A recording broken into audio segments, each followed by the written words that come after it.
हम लड़कियों के लिए सबसे ज़रूरी चीज़ क्या है? दैट इज़ आवर स्किन, ठीक है। तो दो प्रॉब्लम जो है ना वो ये आती है कि हम ना सब कुछ कर लेते हैं, ठीक है, लेकिन अपने स्किन का ध्यान नहीं रखते, स्पेशली जो मिलेनियल्स है वो।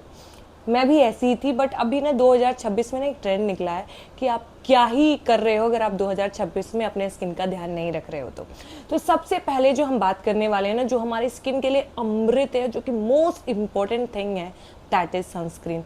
कोई फर्क नहीं पड़ता है कि आप विंटर्स में हो, समर्स में हो या मानसून में हो, स्किन के लिए जो है ना सनस्क्रीन बहुत ही ज़्यादा इंपॉर्टेंट है। मैं बताऊंगी मैं कौन सा सनस्क्रीन यूज़ करती हूँ, लेकिन सबसे पहले बात कर लेते हैं कि इसके जो सनस्क्रीन है उसके लिए उसका स्किन पे क्या इफ़ेक्ट पड़ता है और क्यों ज़रूरी है। सो देखो, पहली बात तो हाय एवरीवन, मैं हूँ Diksha and welcome to my channel. Welcome back to my channel. I am so sorry, मैं ना भूल ही जाती हूँ मेरे को क्या बोलना रहता है, ठीक है, but back to the topic. देखो, जो सनस्क्रीन है ना वो बहुत ही ज़्यादा हेल्प करती है हमारे स्किन को ग्रो करने में, ग्रो भी बोल सकते हैं, ग्लो भी बोल सकते हैं। सो द थिंग इज़ कि अगर आप सनस्क्रीन डेली अप्लाई करते हैं, पहली बात तो कि सनस्क्रीन को अप्लाई कब करना चाहिए, पॉइंट नंबर 1, सनस्क्रीन को हमेशा सीरम और मॉइस्चराइज़र के बाद यूज़ करना चाहिए। मैंने बहुत से लोगों को देखा है वो डायरेक्टली ही सनस्क्रीन अप्लाई कर लेते हैं। इससे होता क्या है कि इसकी जो आपकी स्किन है ना वो जल जाती है, बर्न हो जाती है, ठीक है, और उसके साइड इफेक्ट आपके फेस पे दिखते हैं। तो अगर आपको अच्छा रिजल्ट चाहिए सनस्क्रीन का तो आप ये दो चीज़ों के बाद सीरम और टोनर अगर आपके पास है तो बेस्ट है। सीरम, टोनर एंड मॉइस्चराइज़र के बाद आप सनस्क्रीन लगाओ।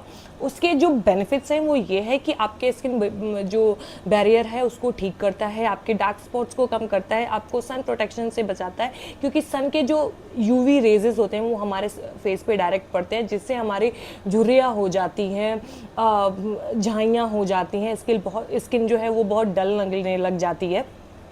और अगर हम सिर्फ एक प्रोडक्ट यूज़ करते हैं दैट इज सनस्क्रीन, वो हमारे स्किन के हुलिये को ही पूरा बदल देता है, ठीक है।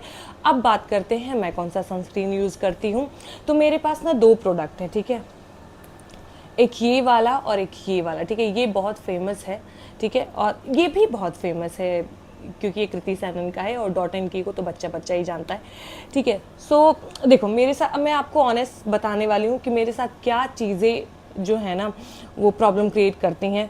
मैं पहले बात करती हूँ इस वाले सनस्क्रीन की। इस वाले सनस्क्रीन में ना इसका ये ऑल इन वन सनस्क्रीन है, ठीक है, ये हाइफन का है, ठीक है। ये आई थिंक 450 के आसपास आ जाता है, ठीक है। इसका नाम है all I need sunscreen SPF 50 PA plus plus plus plus, ठीक है। ये बहुत सही है वैसे देखा जाए तो, लेकिन जब आप इसको अप्लाई करते हो ना तो मेरे को ना सनस्क्रीन में अगर वो वाइट कास्ट आता है तो मेरे को बिल्कुल समझ नहीं आता है। इसमें वो वाइट कास्ट आता है जब आप स्टार्टिंग में अप्लाई करते हो और इसको अब्जॉर्ब होने में ना थोड़ा वक्त लगता है, ठीक है। अब्जॉर्ब जैसे हो जाता है वो आपको स्किन तो ग्लोइंग देता है नो डाउट, लेकिन उसके बाद आपको इतने स्वेट आते हैं फेस पे कि ना वो मुझे ऐसा लगता है थोड़े टाइम में ही धुल जाता है। तो ये इसका थोड़ा ड्रॉबैक है जो कि मेरे को नहीं समझ में आता। वैसे ये ग्लोइंग स्किन देता है, लेकिन जैसे ही अप्लाई करोगे 2 मिनट के बाद आपको स्वेटिंग आने लग जाएगी, और इसको कम से कम तो मुझे ऐसा लगता है 2-3 मिनट तो इसको सेट होने में चाहिए। जैसे आप लगाते हो, जैसे हम पहले फेयर एंड लवली लगाते थे तो वो कैसा होता था, जब हम छोटे छोटे होते थे तो वो वाइट वाइट हो जाता था ना, सेम इसके साथ भी यही सीन है। अब हम बात करते हैं डॉट एंड की पे। तो ये जो है ना इसमें ये है स्ट्रॉबेरी ड्यू टिंटेड सनस्क्रीन, ठीक है, डेली वेयर के लिए होता है। तो जिनको भी जैसे फाउंडेशन वगैरह और CC BB क्रीम लगाना पसंद है वो उसको यूज़ कर सकते हैं। बट मेरे साथ प्रॉब्लम ये है कि ना जैसे मेरे को कुछ एक्स्ट्रा लेयर अगर मेरे फेस पे लगती है डेली में तो मेरे को थोड़ा सा डिफ़िकल्टीज आने लग जाती है। मुझे ऐसा लगता है ना कि कुछ तो लगाया है मैंने, कुछ तो लगाया है, मेरा ज़्यादातर दिमाग ना इसी पे चला जाता है।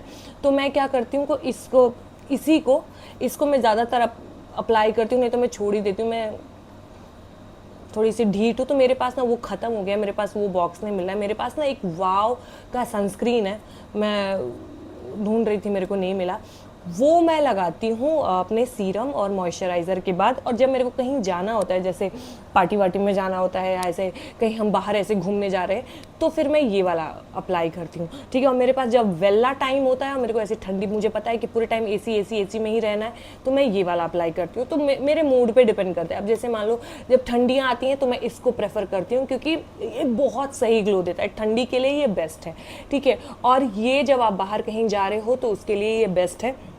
लेकिन अब मैं सही बताऊँ, अगर आप डेली के लिए जाना चाहते हो तो वो प्रोडक्ट मेरे पास नहीं मिल रहा है, तो आप वाव के सनस्क्रीन के साथ जा सकते हो, वो बेस्ट है। मुझे बहुत अच्छा रिजल्ट दिखता है उसका, वाइट कास्ट भी नहीं छोड़ता, बहुत जल्दी ऑब्जर्व हो जाता है और ज़्यादा स्वेटिंग भी नहीं आती है, तो बेस्ट फॉर यूज़ है, ठीक है।